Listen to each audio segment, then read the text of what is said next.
Frekuensi itu wave. Ibu tahu microwave? Microwave, daging mentah ditaruh di microwave dengan frekuensi bisa matang. Frekuensi itu terbagi dua, ada frekuensi panas, ada frekuensi dingin, ada frekuensi positif, ada frekuensi negatif. Otak kita itu punya itu. Makanya kalau orang yang instingnya kuat, padahal orangnya senyum mulu, baik mulu, tapi tiba-tiba interaksi kita kurang nyaman sama orang tersebut. Karena memang otak kita memiliki sinyal terhadap otak orang lain. Begitu. Sampai sini paham ya? Mau lanjut? Di otak kita itu punya namanya listrik. Ada 3 organ yang memiliki listrik. Pertama otak. Apa Bapak? Oh, otak. Kedua jantung. Ini yang kadang-kadang aneh. Usus. Pertama apa Bapak?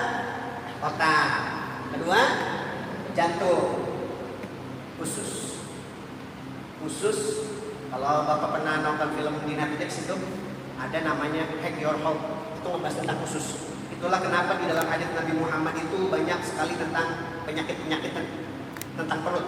Bahkan di dalam sihir itu ada namanya sihirul butun, sihir perut.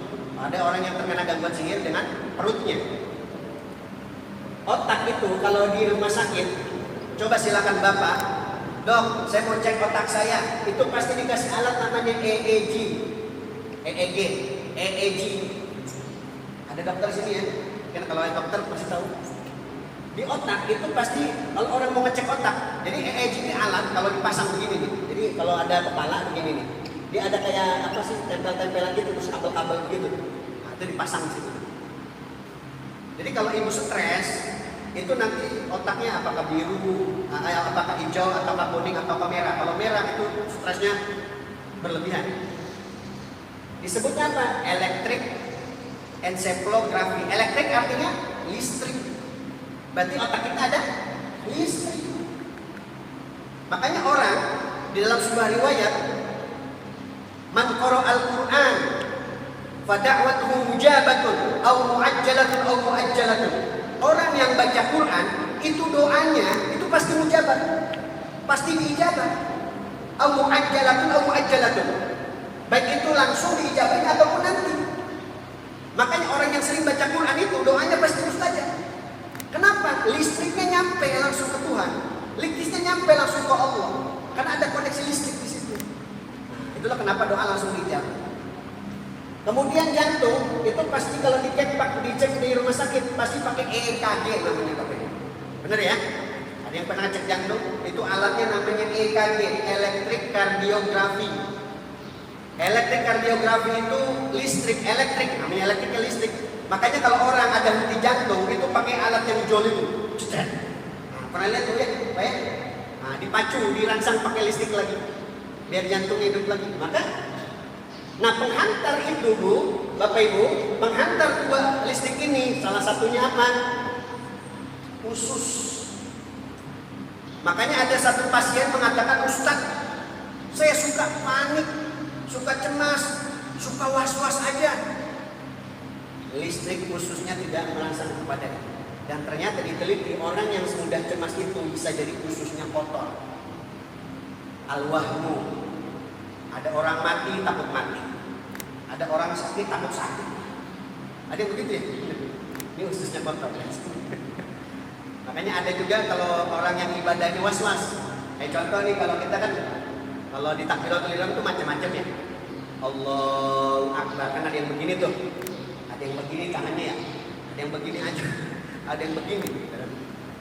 Ada yang takbiratul ihram tangannya diputer-puter. Pernah lihat ya kayak kalau sih pasti itu bapak-bapak tangannya diputer-puter. Allah, banyak banget puternya itu. Padahal secara kaidah takdimul yumna ala yusra.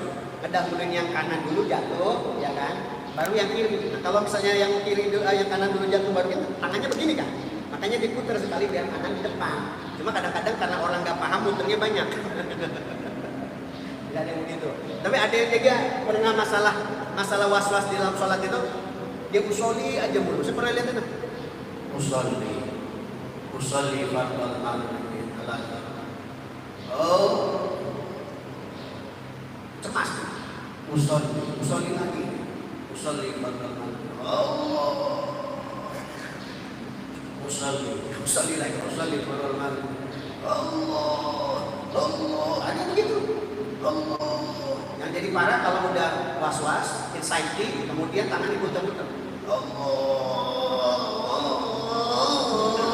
Ada begitu. Di sholat mau ngetrek ini kata begitu. Tapi ada begitu. Berarti kenapa masalahnya Bapak Ibu? Khususnya kotor. Makanya di Al-Quran lagi-lagi dikasih sugesti. Kulu min thayyibati ma razaqnakum, makanlah dari makanan-makanan yang baik yang kami rizkikan.